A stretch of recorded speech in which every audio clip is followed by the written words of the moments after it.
Olá, bem-vinda, bem-vindo ao Elas Pautam. Entre 2012 e 2022, o percentual de idosos da população brasileira passou de quase 8% para 10,5%. Os dados do IBGE, o Instituto Brasileiro de Geografia e Estatística, mostram que, em termos absolutos, houve um aumento de 15 milhões para 22 milhões de pessoas. Outro dado interessante sobre a população idosa, que é proveniente do FGV Social, mostra que neste ano, neste mesmo período, o percentual de pessoas que passaram a morar com idosos acima de 65 anos aumentou em todos os estados do país.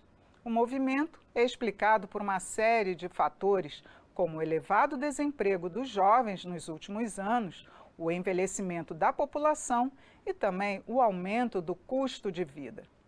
E um dos principais efeitos desta drástica mudança demográfica é que muitas pessoas idosas não têm acesso aos recursos básicos para desfrutar de uma vida digna e muitas enfrentam múltiplos obstáculos para participar plenamente da sociedade.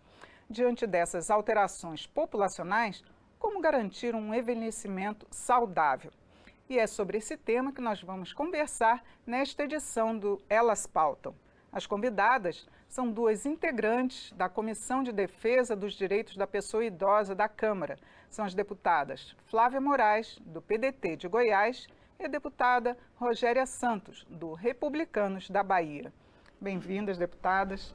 Muito obrigada por atender o nosso convite, participar aqui desse debate tão interessante que a gente precisa, não é? Exatamente.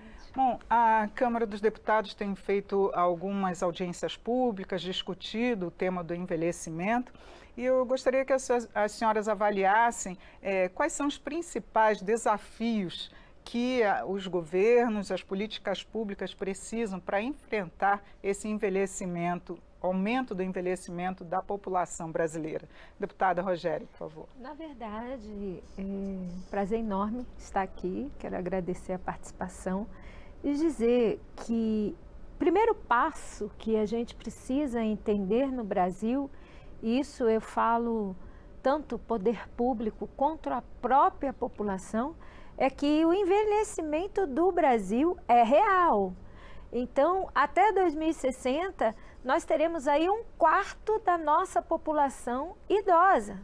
Isso não são previsões aleatórias, isso são estudos, dados sérios, que isso deveria levar a um âmbito de consciência muito grande, tanto nossa quanto do poder público, em todos os entes.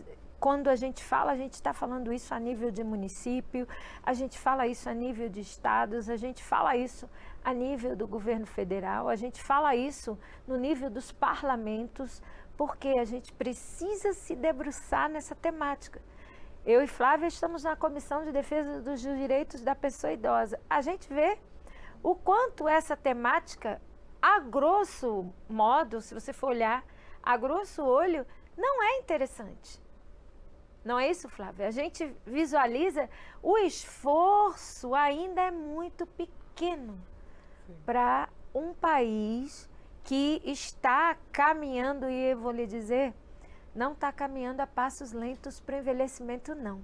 Está caminhando a passos largos para o envelhecimento, e a gente precisa, para mim, em primeiro lugar, dessa consciência, para que a gente, então, possa se debruçar na temática e começar as construções, porque ainda não temos construções, a gente está muito aquém da necessidade da questão do envelhecimento no nosso país. Com certeza.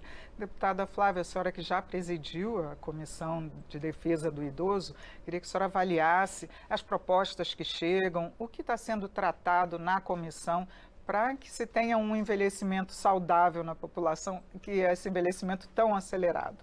Primeiro eu quero agradecer a oportunidade de estar aqui debatendo esse assunto, que é muito caro para nós. dizer que a gente vem cada vez mais estruturando esse debate aqui nessa casa. Eu sou da época ainda que a gente criou a Frente Parlamentar. Hoje nós temos uma comissão permanente só para tratar das questões dos direitos da pessoa idosa. Nós temos hoje, né, o Estatuto do Idoso, que é um dos marcos legais mais avançados do mundo, mas ainda não está em prática totalmente. Então, a nossa luta grande para efetivar esses direitos à pessoa idosa. 2 desafios muito grandes, que é enfrentar a violência, a violação de direitos da pessoa idosa e tratar do envelhecimento saudável, que é o que nós estamos falando aqui, que é um grande desafio, né? Como que a gente fala de envelhecimento saudável no momento em que o país vive como uma das fortes sequelas do pós-Covid, a saúde mental como um problema seríssimo, que atinge a todas as faixas etárias. A questão da diabetes, hoje o Brasil é o 5º no ranking mundial em número de pacientes com diabetes. A questão das doenças cardiovasculares, que também se apresentam assim de forma muito forte agora. E diante de tudo isso, a necessidade, né, de trabalhar esse aumento da população idosa, que é rápido, é forte, e o país não está preparado para isso. Então, nós precisamos de capacitação, de formação de profissionais que acompanhem esse idoso, né? Nós precisamos, a deputada Rogéria falou muito bem aqui, da conscientização da necessidade de políticas públicas cada vez mais consistentes, mais planejadas, com recursos, com financiamento, para que a gente tenha em todos os municípios do Brasil políticas públicas que venham de encontro a esse envelhecimento ativo, saudável, que dê ao idoso brasileiro a dignidade de poder viver com qualidade de vida. Então, a gente sabe que o desafio é grande, né? A gente precisa trabalhar em muitas frentes. Nós temos aqui o projeto, vamos realizar daqui uns dias o Seminário Internacional do Cuidado, que é uma coisa que nos preocupa muito. Nós temos aí idosos que dependem do cuidado de terceiros, né? E a gente sabe da dificuldade que é de você ter o cuidador. Não conseguimos ainda aprovar a regulamentação do cuidador. Aqui é uma profissão importantíssima que já muito demandada e vai ser muito mais em pouco tempo, né? E nós temos aí a necessidade de trabalhar em muitas frentes, de trazer esse debate cada vez mais forte nessa casa. Hoje eu fico feliz que pela primeira vez nós temos no governo federal a Secretaria Nacional do Cuidado. Então a gente começa a estruturar de alguma forma essa discussão a nível de gestão também, e a gente fica pensando assim em várias ações. Nós temos aí vários projetos que lançam obrigações, metas, mas para além disso nós precisamos ter o plano nacional, nós precisamos ter financiamento, recursos e políticas públicas consolidadas para que a gente possa garantir esse envelhecimento saudável. Com certeza. A deputada Flávia, ela lembrou do Estatuto do Idoso, que esse ano completam 20 anos já do Estatuto. Queria que a senhora avaliasse nesses 20 anos se houve avanços e o que ainda precisa ser mudado. É interessante quando a gente... Aliás, o Brasil é o país que mais constrói leis muito lindas. Nós temos exemplo da Constituição, nós temos o exemplo da Lei Maria da Penha, nós temos o exemplo do Estatuto do Idoso, do Estatuto da Criança e do Adolescente. Quando você passa a vislumbrar o bojo do Estatuto, primeiro, ele já foi um avanço para nós, onde nós nem imaginávamos, nem falávamos em idosos, como a própria Flávia disse. Flávia já está aqui há mais mandatos, eu estou no meu primeiro mandato, e ela disse que havia uma frente parlamentar e que se consolidou na comissão. Então, antes de ter o estatuto, a situação ainda era pior, porque você não tinha uma regulamentação ali acerca da temática. Quando você traz o estatuto tem várias previsões muito avançadas para hoje o que nós vivemos.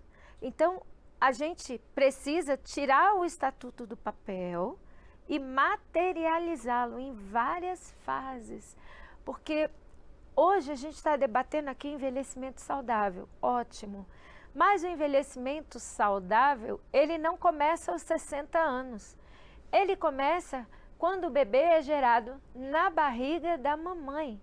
Então, quando você trata aqui do idoso, você precisa estar pensando aqui no idoso, mas você tem que pensar nele aqui ainda no ventre materno, ainda enquanto nascituro, ainda enquanto vivente da sua primeira infância. Então, a gente precisa entender que não basta só a regulamentação.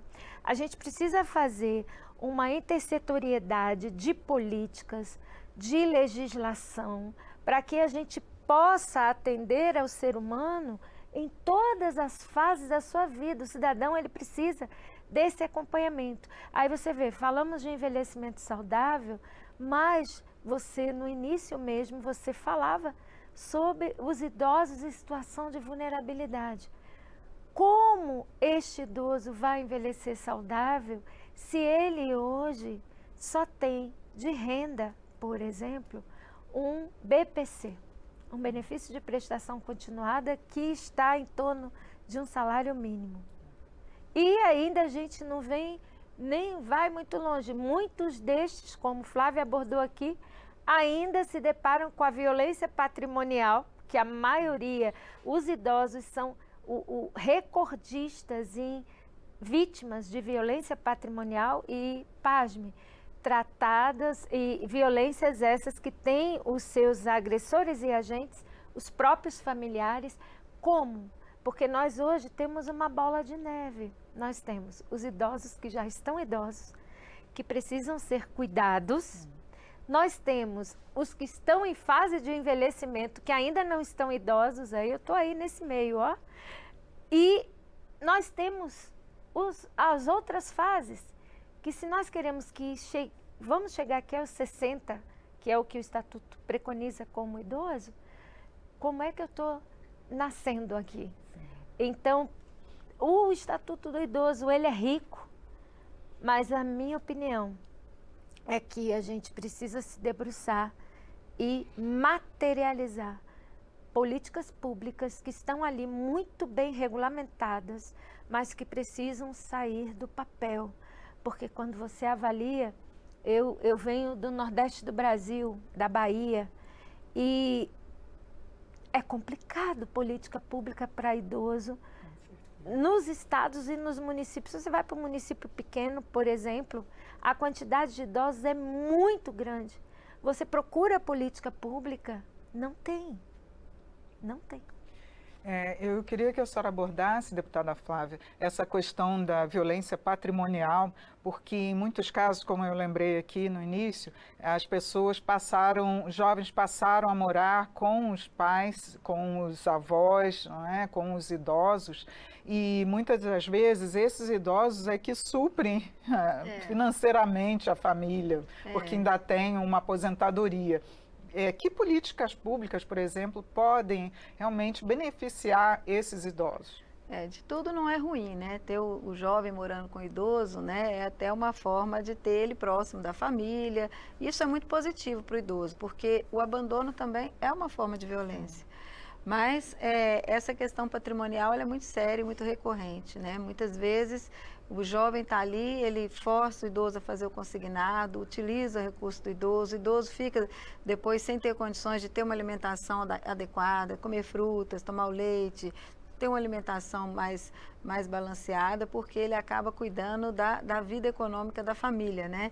É uma conquista, é um avanço. O BPC, ele é um dos programas sociais mais importantes do mundo, né? Porque esse idoso, se ele não tivesse essa renda, ele estaria totalmente descoberto até da sua alimentação, da sua moradia, do seu medicamento. Então, ele acaba tendo essa renda, ele traz a família para cuidar dele.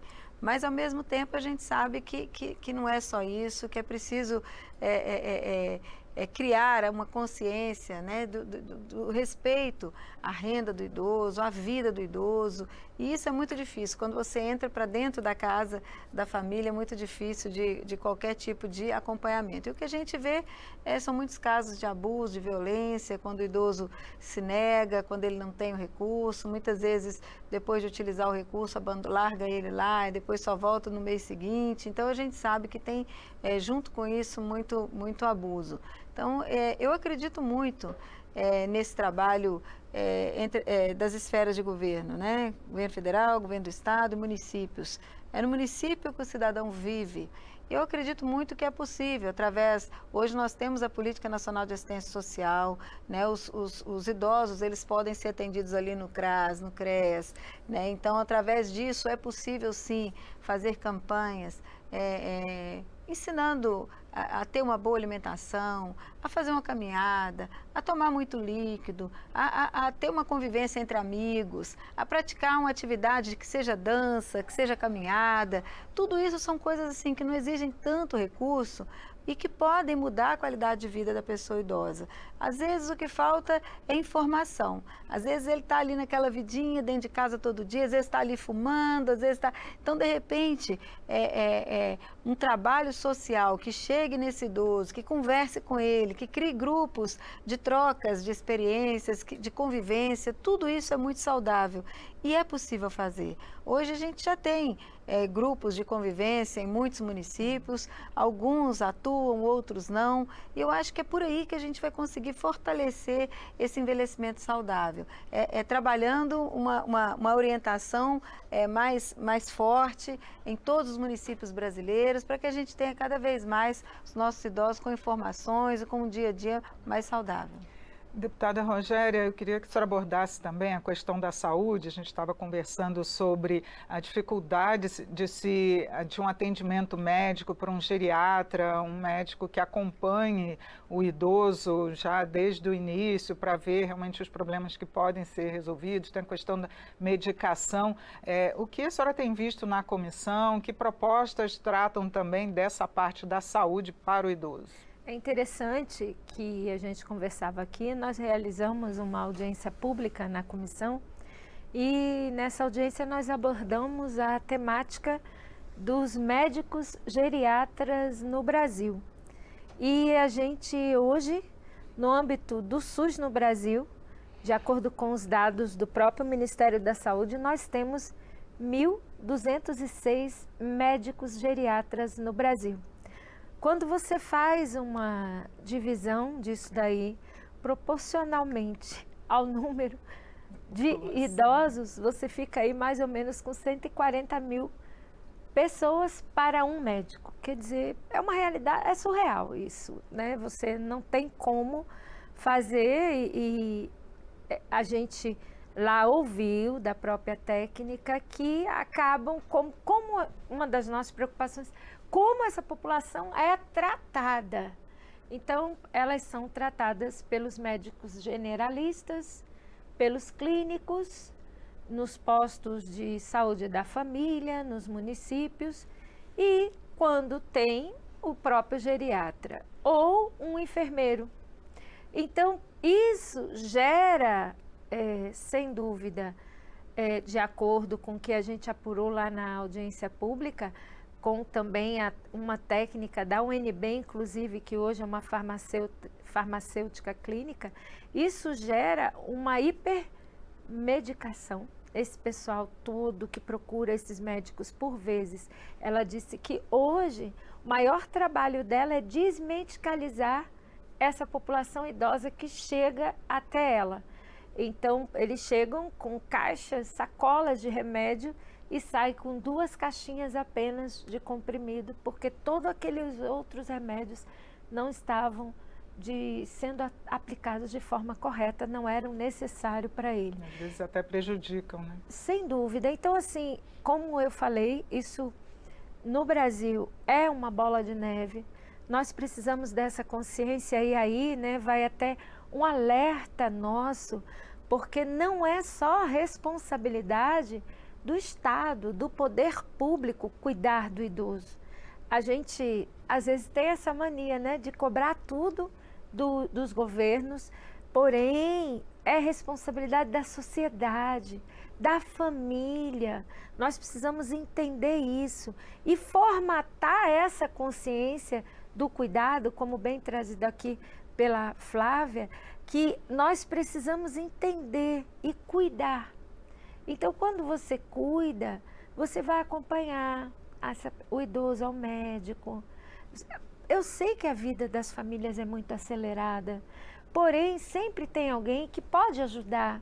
E aí ele precisa ser ouvido, ele precisa ser cuidado, ele precisa ser acompanhado.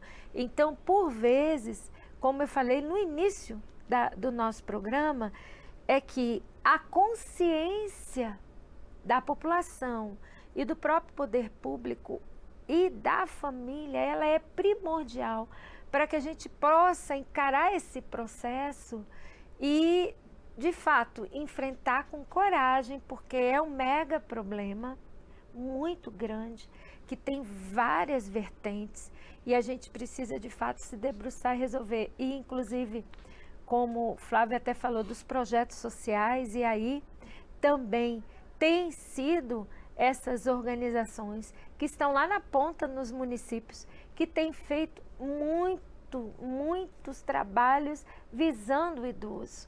Então, isso é de suma importância, esse engajamento da população, esse engajamento das ONGs, das OSCICs, nesse sentido. Deputada Flávia, a senhora que tem essa experiência da comissão, queria que a senhora mostrasse para a gente também como que a comissão pode, por intermédio das emendas que a comissão tem direito ao orçamento para destinar recursos para essas políticas públicas, que tipo de política, por exemplo, podem receber recursos agora? São várias, né? Eu quero ressaltar aqui a importância de nós ampliarmos um equipamento público que eu considero muito importante, que são os centros-dias. Hoje, muitas vezes, as pessoas falam muito em abrigo e LPI, que são importantes, mas por causa do que eu falei, o abandono é uma forma de violência. O centro-dia, ele dá condições do idoso estar durante o dia na unidade, sendo ali acompanhado, sem atrapalhar o dia a dia da família, que muitas vezes tem que trazer o sustento, né? E no final do dia ele volta para casa, volta à convivência familiar. Hoje nós temos alguns centros-dias, mas a gente acredita e defende que nós tenhamos aí um em cada município, porque é uma alternativa importante. Poucos que pode municípios ser ainda têm esses centros-dias. E é importante, ele como se fosse uma creche para o idoso, né? Então o idoso ali ele vai ter a oportunidade de ter essas informações que a gente fala, e ali você vai poder ter aquele idoso que a família trabalha, mas ele vai poder conviver com outros idosos que podem participar de atividades de convivências nesse mesmo espaço. Então é um equipamento público importante, é um local específico que pode trazer um ganho muito grande, sim, para a família e para o idoso na família, né? Porque também institucionalizar esse idoso, ele está difícil. Hoje nós temos a questão da saúde mental, da Alzheimer, tantas coisas, né, que tem afetado aí a pessoa idosa e que às vezes afeta a família inteira, né? Então, de repente, você tem uma alternativa que pode fazer com que esse idoso tenha um acompanhamento, que ele tenha uma vida melhor e ao mesmo tempo que ele não perca o convívio familiar. Eu tenho uma preocupação muito grande com isso. Eu sei que a depressão também é uma coisa que afeta muito a pessoa idosa. A ausência da família, da convivência com a família é uma coisa muito sofrida, muito doída para o idoso. Dói em mim quando eu vou na instituição, que eu vejo o idoso ali sozinho, sem os seus familiares. Então, eu não desejo isso para ninguém no mundo. Acho que a melhor alegria da vida da gente é poder a gente chegar na idade mais avançada e ter a família ao redor, né? Então, eu defendo muito isso. Eu acho que a gente precisa investir mais nos centros-dias para que a gente possa ter as nossas famílias junto com os nossos idosos, sem atrapalhar o seu dia a dia, o seu trabalho, a sua função enquanto família, mas ao mesmo tempo sem deixar esse idoso sem o contato, sem a convivência familiar. Deputadas, nosso tempo está acabando e eu gostaria das considerações finais. A senhora, por favor, deputada Rogéria. Eu gostaria de agradecer aqui o espaço mais uma vez, da gente poder trazer uma temática tão importante, tão atual e que nos enriquece e nos desperta, né? Eu espero muito que todos que nos assistem tenham tido um pouquinho dessa consciência, porque a gente não consegue, Flávia, mudar o Brasil num todo, né? Como queríamos, esse é um desejo que a gente tem, mas se cada um de nós fizermos a nossa parte com o idoso que está próximo a gente já vai fazer uma grande diferença. Então eu deixo esse recadinho para você aí, cuide dos idosos que estão no seu redor aí, no seu entorno. Se você já fizer isso, você já vai estar contribuindo muito para o envelhecimento saudável de cada idoso que está ao seu redor. Deputada Flávia, para concluir. Tá, eu só quero agradecer a oportunidade de compartilhar esse momento com a deputada Rogéria, com você, Regina, e dizer que a gente precisa falar muito sobre isso, viu, deputada Rogéria? Falar, conversar, levar essa temática em todos os momentos, onde a gente estiver, e que é muito importante a gente poder ter a oportunidade aqui no Parlamento de trazer avanços, né? Nós temos aí o desafio grande, mas nós temos avançado. O Estatuto foi um sonho, hoje é uma realidade. O BPC, quem diria que a gente conseguiria ter uma abrangência como a gente tem com o BPC, que há tantos idosos que recebem essa renda mínima e que hoje é uma realidade também. E nós temos aí muitas lutas pela frente, mas eu acredito, eu sou uma pessoa otimista, eu acredito que nós vamos avançando e nosso trabalho aqui, dentre tantas pautas, tem um foco muito grande para o envelhecimento saudável, envelhecimento ativo, a dignidade da pessoa idosa. Deputadas, muito obrigada por participarem aqui conosco.